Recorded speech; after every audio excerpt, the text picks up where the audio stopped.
हाकिम कश्ती थी। इसमें झूठ सच मालूम होता था और जो शख्स अपने हाथ उस कश्ती पर रख देता और झगड़ा करने वालों में से अगर कश्ती साकिन रहती तो वो शख्स सच्चा होता, और अगर उस कश्ती पर हाथ रखने के बाद कश्ती हिलना शुरू हो जाती तो वो शख्स झूठा होता। और हज़रत यूसुफ़ अलैहिस्सलाम के ज़माने में हाकिम साहत था, यानी लाठी थी। जो उस लाठी पर हाथ रखता अगर आवाज़ निकलती तो वो शख्स झूठा ठहरता, और अगर लाठी में से आवाज़ ना निकलती तो वो शख्स सच्चा होता था।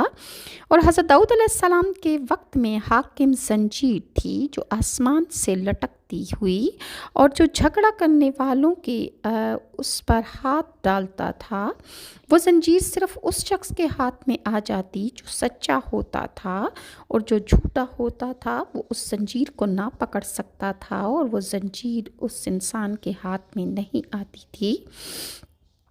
हज़रत सुलेमान अलैहिस्सलाम के अहद में हाकिम सुराख सोमना का था। झगड़ा करने वाले पाँव इसमें डालते, अगर पाँव इसमें ना अटकता तो वो शख्स सच्चा होता, और अगर फंस जाता तो वो झूठा ठहरता था। और हज़रत ज़करिया के ज़माने में आहिनी था, आहिनी कलम था, यानी कलम को हुक्म होता कि अपना नाम लिखकर पानी में डाल दो। अगर वो पानी पर नाम तैरता तो वो आदमी सच्चा होता, और अगर वो डूब जाता तो वो झूठा कहलाता था। और हज़रत मोहम्मद सल्लल्लाहु अलैहि वसल्लम का जब वक्त पहुंचा तब अल्लाह ताला ने इन सब अहकाम गुज़िश्ता को मंसूब कर दिया और गवाहों पर रखा फ़ैसला, और आज़ा सल्लल्लाहु अलैहि वसल्लम को फरमाया, ए मोहम्मद, झूठे और सच्चे को मैं खूब जानता हूँ।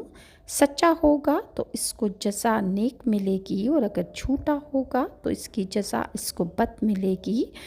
और इसके अलावा कुरान पाक की आयत में अल्लाह ताला ने फरमाया कि ये बदला है पूरा जो अमल करते हैं दुनिया में। बस हासिल कलाम हाबील और काबील दोनों भाई कोहे मना पर कुर्बानी देकर जब बाप के पास आए, आदम ने फरमाया, ए काबील, तेरी बहन अकलीमा अब हाबील पर हलाल हुई और तुझ पर हराम। काबील इस बात को सुनकर इसे मार डालने की तदबीरें सोचने लगा। और अहले किताब की किताब तौरात में लिखा है कि अल्लाह ताला ने काबील को मोहलत दी, उसने नूद मुकाम पर रिहाइश इख्तियार कर ली।